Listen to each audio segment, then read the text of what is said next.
So thank you for the invitation. Again, I will speak English as a matter of courtesy for the international audience, but I'm not sure this is a good idea. But anyway, since this is a continuous medical education conference, I have to declare my interest. So my declaration of interest is that I'm just a retired professor of human nutrition. I work for almost 40 years, 23 of which at the University of Parma, at the Human Nutrition Department of the University of Parma. I'm member of the editorial committee of the Italian food-based dietary guidelines and also of the editorial committee of the DRVs, the Italian DRVs, which are the LARN, level of nutrients and energy for the Italian population. I've not received, even though I collaborate with the industry in the past, I've not received in the last 8 years any funding from pharmaceutical or food companies. And then, last but not least, I'm classified by the NIH as an older adult, so 65 or more, and that is something that, of course, brings me a clear interest in the topic. Okay, the outline of my presentation is very short, and I guess, and I hope that I will give you some narrative information on these topics. The first is the longevity and the morbidity compression paradigm. So we are comparing now longevity, so lifespan, with health span. And this is a difference which must be well intended and appreciated. I will introduce you with some, not all, but some of age-related physiological challenges, changes which are specific in the old age, and they are also treated in the dietary reference values for the old age. Then I will introduce you to the concept of dietary patterns, what we know now, and what we should do about implementing healthy dietary patterns in the old age. And by the end, I will remind you that other factors influence the life and nutritional quality of the diet in the elderly, and also they may represent hurdles in reaching and maintaining healthy dietary patterns in the old age. So start with this is a curve of life expectancy. Sorry? No. Okay. Maybe I can use the mouse. Okay, this is better. This life expectancy at birth, which is the normal actuarial projection of what we have to expect to live if we are born in every cohort, different cohort, from the unity of Italy until now. And you can see that apart the two words, there is a trace which is growing and growing. So if my expectancy of life was 30 years in 1870 as an Italian, if I am born in 2020s, my expectancy of life at birth is about 84 years, something like that. And this is again, the last 20 years are the same here, represented here. You can see that the forecasted extension of the life expectancy at birth in Italy will reach a plateau by the end of the century. So this is what is forecasted by the Global Burden of Disease Analysis Order. So we, as a concept, we have a higher life expectancy at birth, but this life expectancy at birth is now going to be reduced. More interesting, since we are talking about elderly, is the life expectancy, so the remaining life expectancy once we reach the age of 65, which is considered the starting point from the old adult life. If we were born in the 30s, let's say 36, my life expectancy was about 56 years.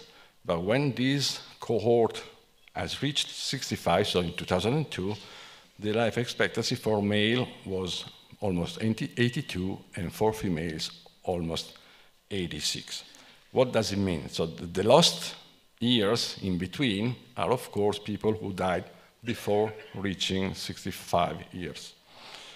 If you look at the same, for my cohort, so people born in the 50s, we can see the expectancy of life at birth was 62.5 years, and now this cohort has a remaining life expectancy of about 20 years for females and 19 years for males, so to reach 86.9, 87 years for females and 84 years for males. So you can see that there is a difference between these 6 years of increased life expectancy at birth between these two cohorts and this difference of about 1 year at the end of they're reaching the 65 years for these two cohorts. That means that there is a compression. And of course, this is related to a different rate of death during the years between birth and 65. So this concept was presented back in the 40 years ago, more than 40 years ago, by James Fry, as with the name compression of mobility. What it means? It means that, of course, the survival curves of generations are becoming progressively more and more squared, as long as we progress during the last century. The chronic illness can be postponed, and this means that more people will reach older ages. There is also some discussion about the physiological and physical markers of aging. There is a lot of discussion now if we can expand the lifespan, but still, if you look at the picture at the population level, we see that we can rectangulate, we can put people, more live people to older age, but then we will face an inevitable point by which our biology taking the advantage. So this is the sequential survival course in the beginning of the 20th century in 1980, so the years in which this paper was published, and the ideal, according to the authors, lifespan, health span to reach.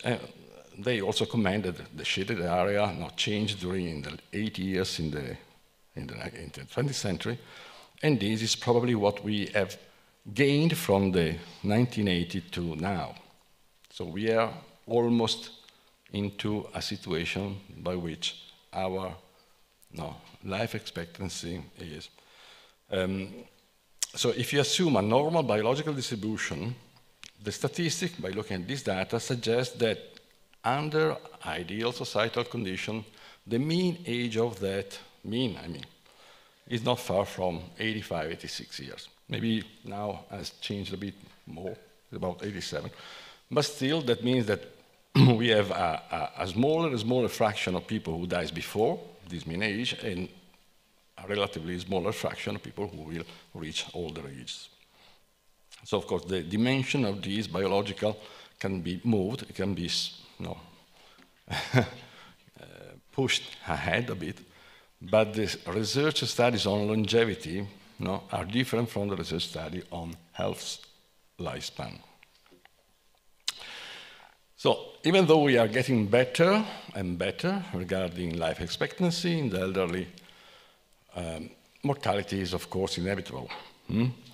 And this will increase in the next decade. So this is the population pyramid.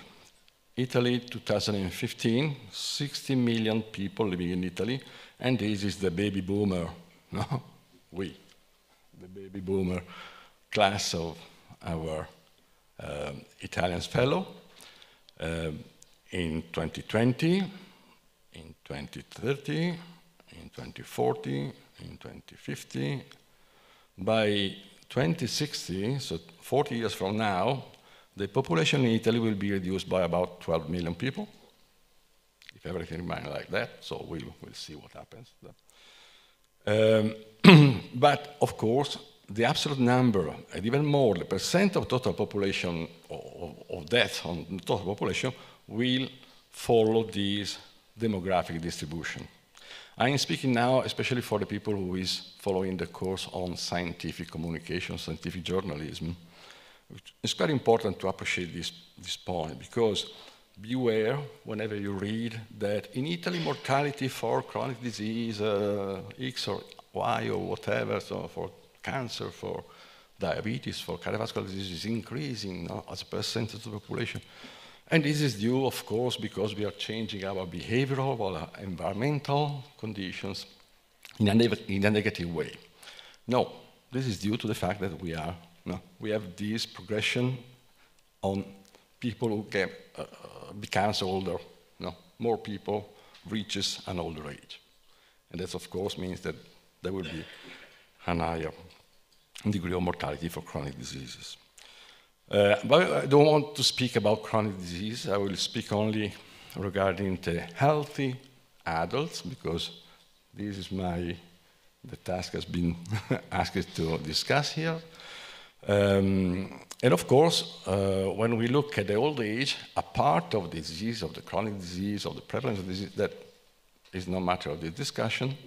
We know that there will be a higher burden of disease in the old age, but it's something which is taken care in other communication.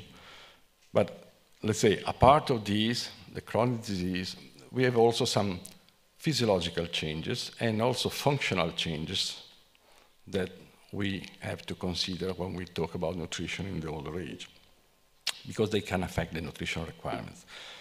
Inflammation, the microbiota, the basal metabolic rate, so the energy expenditure, and the sarcopenia are the four maybe most important physiological changes that we can encounter while our ages progresses. So what about energy expenditure? The basal metabolic rate, now somebody says, okay, you are getting older, you will consume less energy at rest. Oh, sorry. Some energy at rest.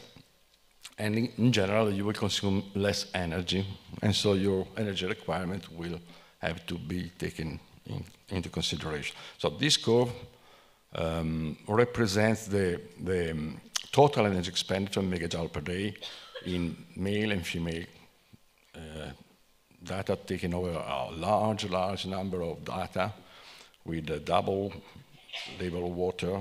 So this experiment has been done by a large collaboration, international collaboration, led by the UN, the United Nations Agency for the Atomic Energy. And this puts a definitive answer of how changes our energy expenditure during the life course.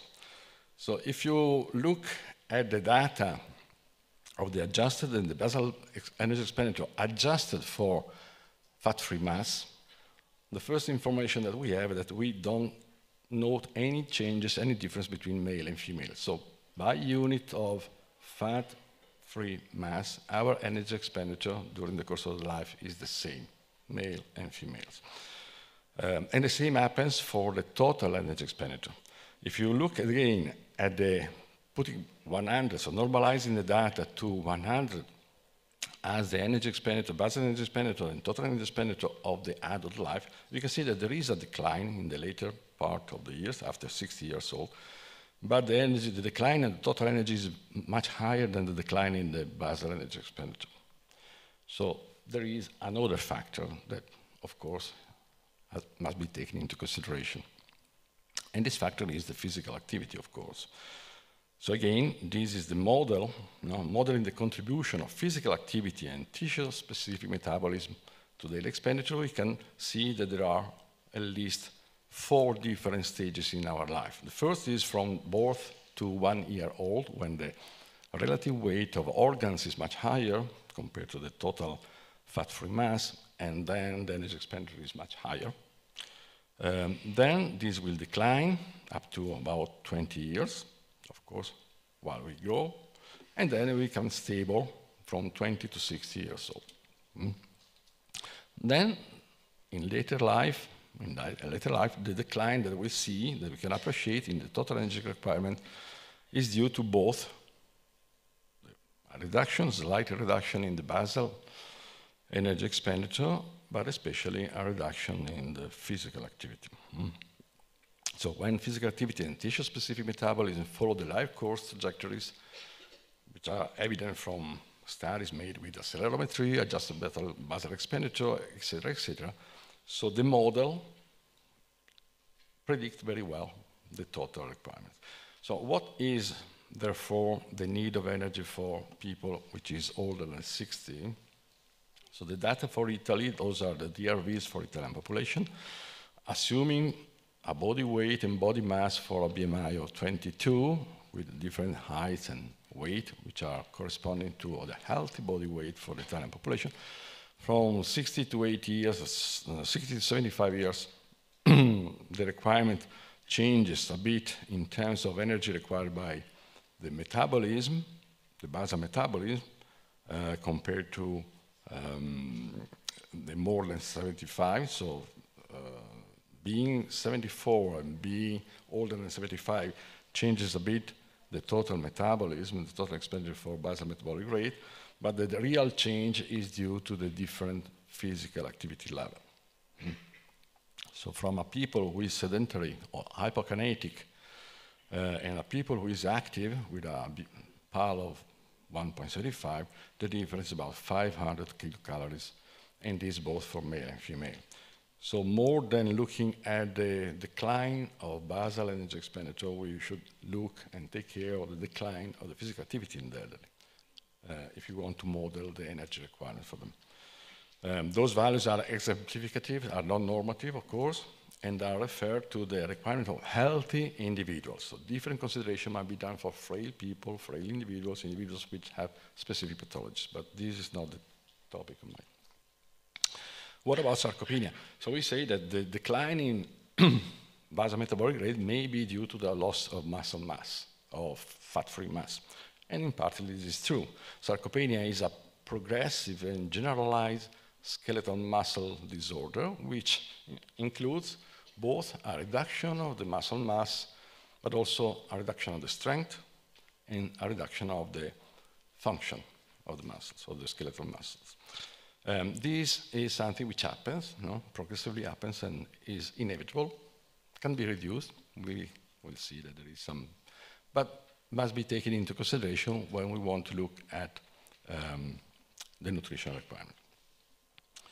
So the loss of skeletal mass, loss of skeletal strength and function is due to different factors. There is a genetic factor, insulin resistance, chronic inflammation, chronic diseases, anabolic resistance, events which put the people in bed for a long period of time, physical inactivity, sedentary behavior, unintentional weight loss, and also malnutrition. So those are all factors which may accelerate or reduce the progression of this muscle loss of mass and function. All we know is that once sarcopenia has been, there's been a diagnosis of sarcopenia, the consideration for prescription are quite easy to understand. One is diet, so increase and maintain functional exercise, a good physical activity, with specific balance exercise, resistance training, engaged retraining exercise, and then go to diet which may help to reduce the loss of muscle mass and function. So diet plus physical activity. So what about diet? So again, the DRVs for Italy indicate for the aging population from the values of 0.9 grams of proteins per kilo body weight per day, which is the recommendation for the adult life, as a suggested dietary target to for prevention, this amount of protein should be slightly higher, about 1.1 grams per kilo body weight per day. Remember, those values are referred to the requirement of healthy individuals of older age, and the proteins, you have also to consider that should match a good quality pattern of amino acid, especially essential amino acid, in which most important is leucine, which has been proven to be the most important amino acid for regenerating muscle mass, for the rebuilding of muscle mass. Different consideration may be done for frail individuals affected by specific pathologies. Indeed, the European Society for Clinical Nutrition and Metabolism, the ESPEN, recommend from 1 to 1.2 grams per kilo body weight per day in the healthy older adult, and this amount may be rise up to 1.5 grams per kilo body weight for undernourished older adults. One of the factors which is linked to the loss of muscle mass is inflammation, and inflammation is again linked to microbiota. So we say that one of the changes that we should expect, the physiological changes in the older age, is a change, is a switch in our intestinal microbiota.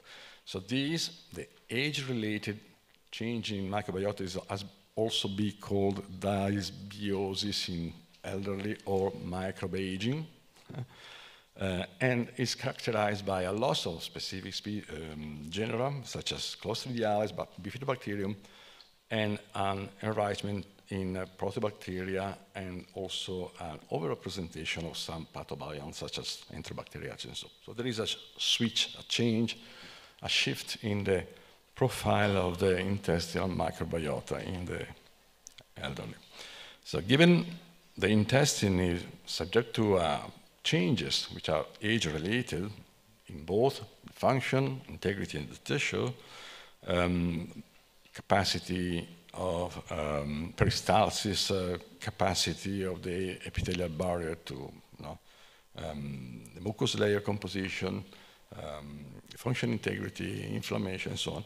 So this is likely that those are the factors which are at the basis of the change in the microbiota. The change in the microbiota is linked, an altered gut microbiota is linked to a factor which is the inflammation, a chronic subclinical inflammation in the old age, and this also to immunosenescence. For example, reduced capacity for our immune system in the older age to react, for example, to vaccination or to fight infection, so a higher frailty. Inflammation specifically is characterized by an increase in the concentration of inflammatory cytokines, inflammatory markers. Subclinical, so they are not due to infection, is just a progressive, which may be due to the change in the microbiota. We know that the inflammatory response is useful in humans because it's beneficial to fight infection, also facilitate defense repair, turnover, adaptation of many tissues. So it's an important factor, inflammation. But chronic and low-grade inflammation is likely to be detrimental. So if we are in a situation in which we have a chronic increase in inflammatory cytokine and decrease in anti-inflammatory cytokine, so the situation of inflammation, we have those factors as being related to cognitive decline, altered body composition, loss of mobility, immune decline, atherosclerosis, insulin resistance, diabetes type 2. So this is one, we don't know what is really causal, what is just association, but there are a lot of studies on solid biological ground that tells us that the inflammation has to do with the progression of those diseases. So what we should do? We should try to contrast, to compensate this increased situation of subclinical inflammation by using a diet which is adapted. For example, healthy eating patterns, protein diet, which includes many foods which have proven effects on inflammation, inflammatory pictures. For example, fish, fruits, vegetables, nuts, also probiotic, prebiotic to change the colonic microbiota. I don't want to expand this part because I guess that Laura will talk about that later on in more details. So these will change both the inflammation status and the microbiota, and this will bring benefits for multi-cells and a better health. What are other nutrients which may be related to specific DRVs for the adult, for the elderly adult? vitamin D, and this is why there is a reduced sun exposure, and also the hydroxylation of vitamin D to the 125, the hydroxy is reduced by liver and renal function, which are declining in the older age. So the suggested recommendation is 20 micrograms per day. Vitamin B12, this is due especially to the hyperchlorhydria that we can find often in older adults, and also to intestinal absorption. So the recommendation increase for this class of age to 2.83 micrograms per day.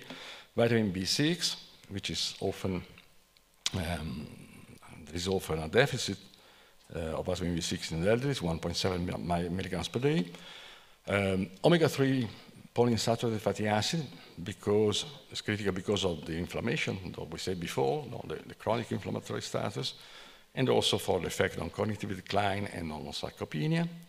And this means that the suggested recommendations are a bit higher than the adults, so 0.5-2% of the total energy, with at least 250 milligrams per day of DHA plus APA, so the very long chain omega-3.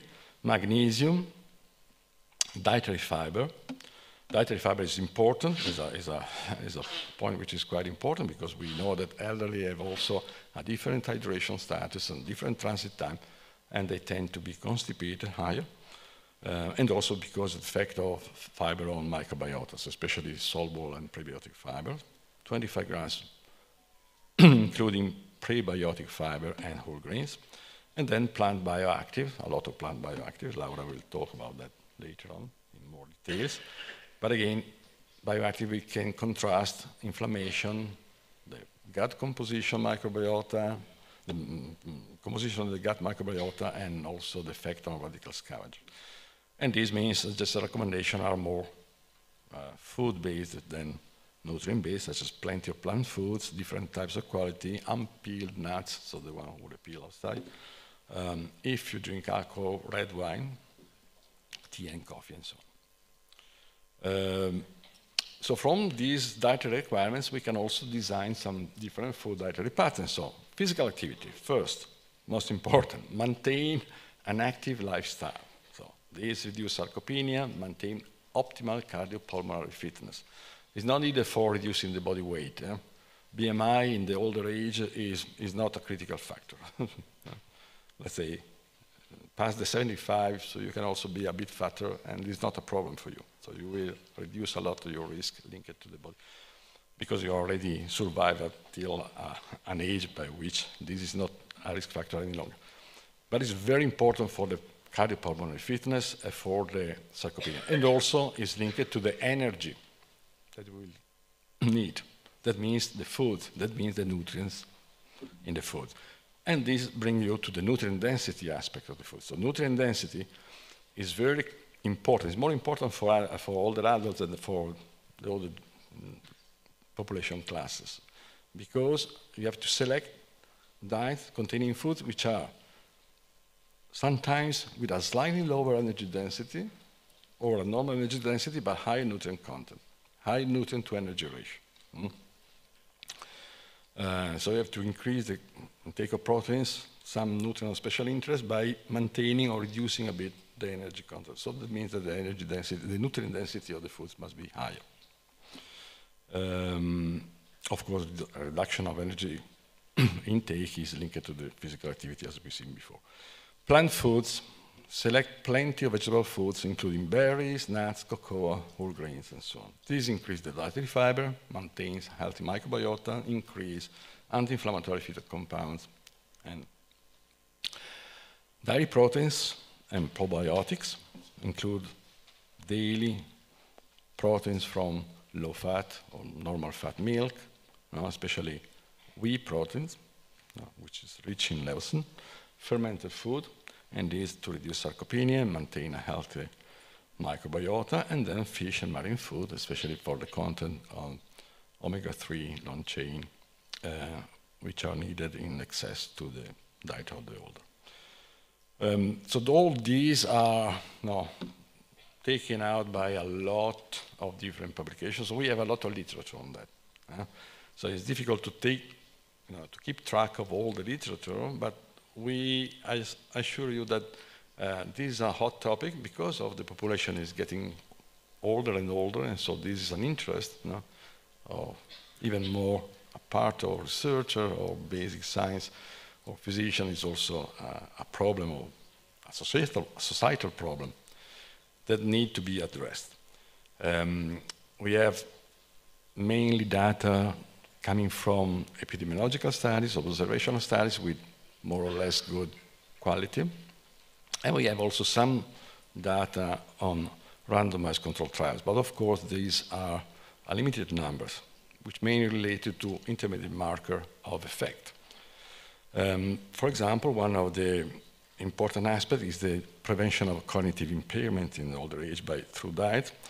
This is a Lancet Neurology of a few years ago, what tells you that every point is a study, both observational or clinical trials, made on specific nutrients, vitamins or phytochemicals, on food groups, specific food groups, on dietary patterns.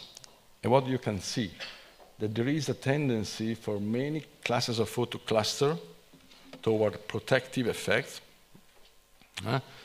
And those are especially vegetable foods and components which are present in vegetable food. But if you look at the clinical trials data, they are quite limited. And for dietary pattern are almost exclusively linked to the Mediterranean diet, so the effect of the Mediterranean diet, which has proven in 2 studies on 3 effect on retardation and improvement of the cognitive decline in the older age. And this is not,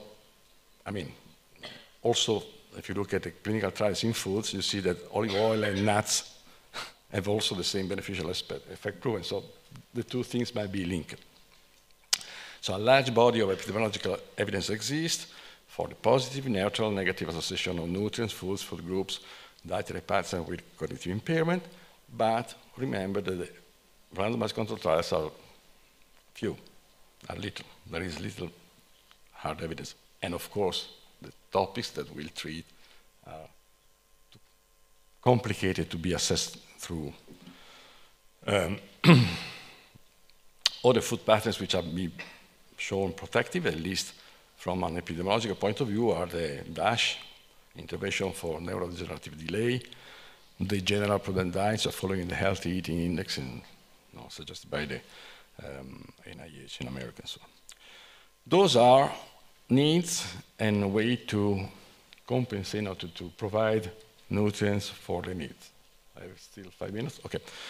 There are also some other aspects in the old age which may affect the nutritional status. Those are the functional changes which affect the elderly age. So, for example, presbyophagia, the difficulty of deglutition, higher risk of choke, edentulism, loss of teeth, and ageusia, so the loss of the taste, especially of salty taste, thirst, a different water,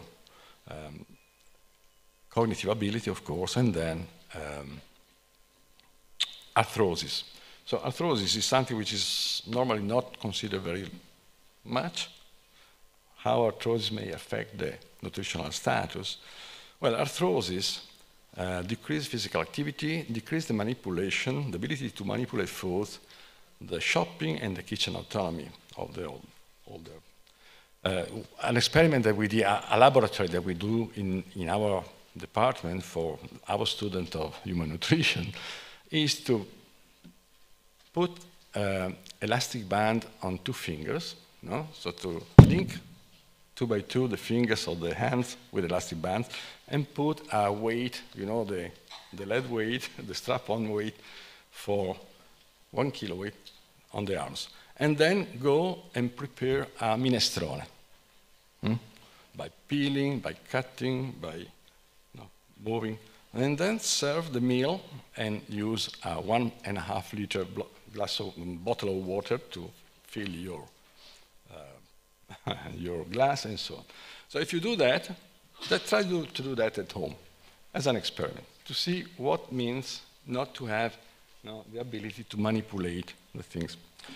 And this, of course, means that the people will be more monotonous, will avoid certain foods, will have difficulty on go shopping or doing, preferring pre-cooked food instead of cooking them by itself. So these may affect the nutritional status, okay? Presbyophagia, of course, they prefer semi-solid foods, not too liquid, not too solid, so semi-solid food.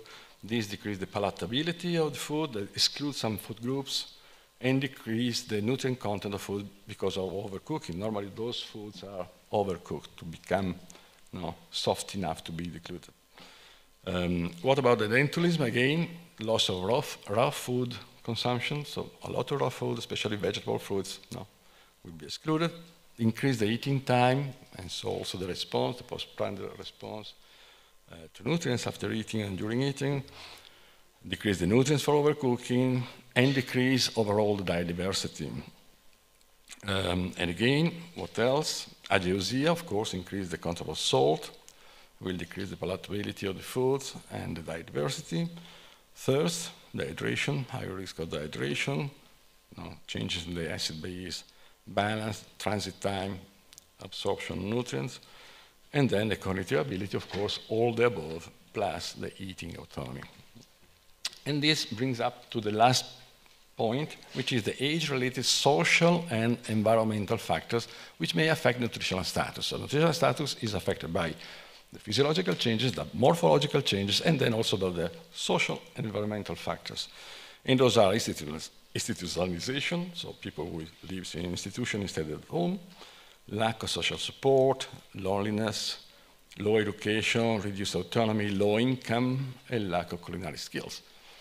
So those are all other factors which may affect the nutritional status. Those are factors which have been taken into consideration, but sometimes they are not enough, let's say, investigated as covariate in the protocols when we look at the nutritional status of the elderly. This, for example, is an interesting study published in 2018 from a British cohort.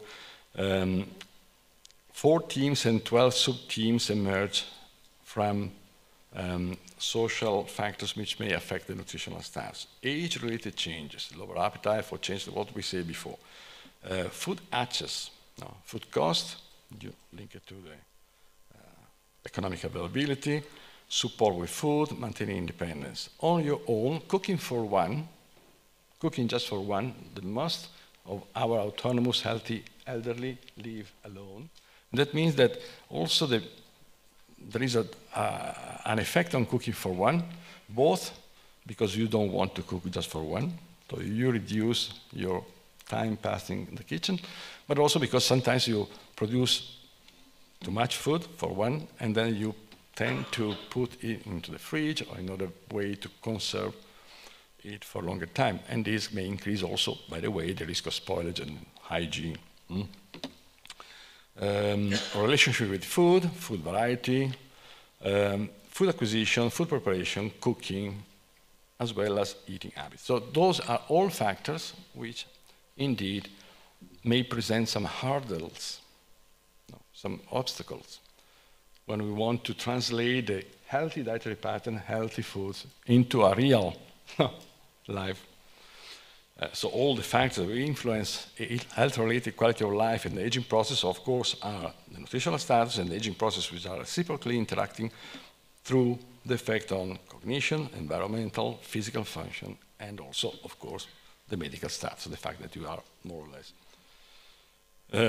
This is a point of view of physicians on the status and the happiness of an elderly population in Salerno. It's quite interesting because centenarian, nonagenarians and centenarians compared to young old adults from 65 to 89, there are some factors which in the reported by the physician in this survey, which are linked to the well-being in very old people. And those are the continuation of professional activities or retention of honorary achievement. For example, being the head of the circle of the bridge or whatever. participation in cultural activities. Those are very important factors for that. So the conclusions are that healthy dietary patterns are relatively easy to achieve. It's not rocket science here.